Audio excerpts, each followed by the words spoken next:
Pálmi Geir, hvernig tilfinningin að vera komin búin að spila þinn fyrsta leik fyrir Þór? Það bara gott sko, gaman að koma í lið þar sem maður fær aðeins meira ábyrgð og þjálfarinn hefur mikla trú á manni og já, bara skemmtilegur hópur að vera í. Nú voru gríðarlega mikla breytingar á leikmannahóp Þórs fyrir þetta tímabil. Hafði það engin áhrif og svona fékk til að hugsa þetta tvisvar eða var þetta bara tækifæri sem þú leist á sem gott fyrir þinn feril? Já, ég hugsaði nú aðalega verið það sko, maður sá mögulegan á fleiri mínútum og fá kannski taka aðeins meira þátt í leiknum sko, þannig að mér fannst þetta eiginlega aldrei var spurning. Nóg það, leikurinn á föstudaginn gegn Keflavík, þeir tóku Val og fóru illa með þá í fyrsta leik. Hvernig, eru menn klárir í slaginn? Já, ég held að við töpuðum svekkjandi á föstudaginn og ég held að menn sé allir bara spenntir að fá að koma tilbaka til það.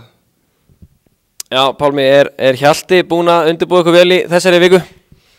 Já, tókum vídeófund í gær og fórum yfir Keflavík-lið bara nokkuð ágætlega, svona eftir smá tæknilega örðuleika í byrjun, en já, Hjalti, hann er mjög duglegur að klippa saman fyrir okkur, við getum skoðað bæði varnar- og sóknarleik þeirra og svona þeirra helstu leikmenn, og svo undir okkur sjálfum komið náttúrulega undirbúa okkur þetta ekstra að vera að skoða leikinn, við fáum, Hjalti gefur okkur tólinn inn í vídeónum, en við þurfum svona náttúrulega sjálfur að skoða það og vera svona að hugsa hvernig við getum best komist frá þessu.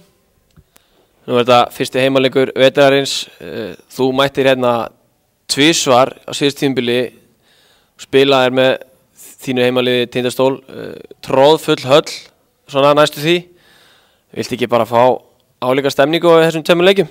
Það er náttúrulega geggjað sko, og svo er ég gaman að vera réttu megin í þetta skipti sko, töpuðum náttúrulega í bæðaskiptin.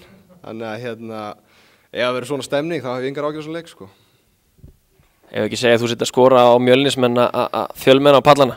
Jú, algjörlega, það verður bara gaman að sjá hvað mæti margir. Pálmi, þakka þér kærlega fyrir. Takk.